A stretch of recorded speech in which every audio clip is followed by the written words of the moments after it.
I'm John Persinos, Editor-in-Chief of Aircraft Value News.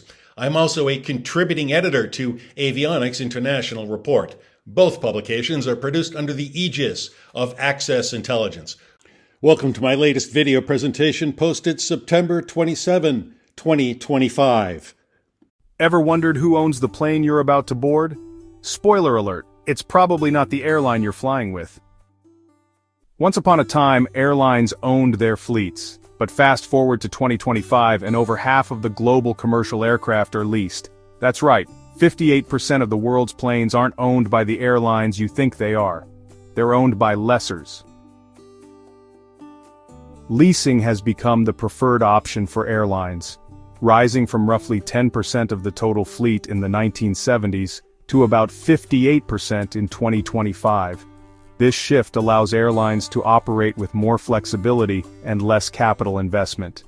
Airlines lease rather than buy aircraft because it preserves cash, reduces upfront capital expenditure, and provides flexibility to adjust fleet size with demand. Leasing also allows access to newer aircraft models without long-term commitment, limits exposure to depreciation risk, and can simplify maintenance and financing arrangements. The flying public is largely unaware of these giant lessors, these sky kings, if you will. So who are they? As of the latest data in 2025, these top 5 aircraft lessors, AerCap, Avalon, SMBC Aviation Capital, BOC Aviation, and Air Lease Corporation control roughly 30% to 35% of the global commercial aircraft fleet. To break it down, AerCap is by far the largest, holding around 12% to 13% alone. The next 4 combined add another 18 to 22%. These companies own thousands of aircraft, leasing them to airlines worldwide. They're the unseen giants of the skies. And then there's China. Chinese leasing companies are making aggressive moves to dominate the market.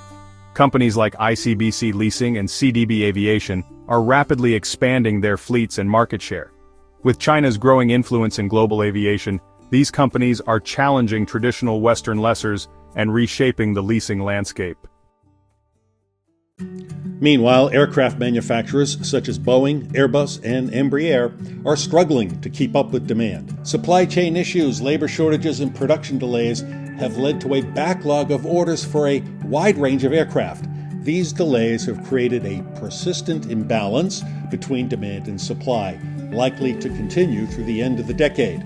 With a limited supply of new aircraft, lessors have the upper hand. Lease rates are climbing, and airlines are feeling the pressure. Airlines are paying more to lease aircraft, impacting their bottom lines and potentially leading to higher ticket prices for passengers. So, what's next? The aircraft leasing market is projected to grow significantly in the coming years. As airlines continue to modernize their fleets and navigate economic challenges, leasing will remain a crucial strategy. Take a look at the following chart. The global aircraft leasing market is projected to grow from $209.05 billion in 2025 to $292.06 billion in 2029, at a compound annual growth rate of 8.7% during the forecast period, according to the business research company. And yet, while aircraft leasing offers flexibility, it also carries notable downsides for both airlines and the industry. Lessors don't discuss these negatives, of course, but they're very real.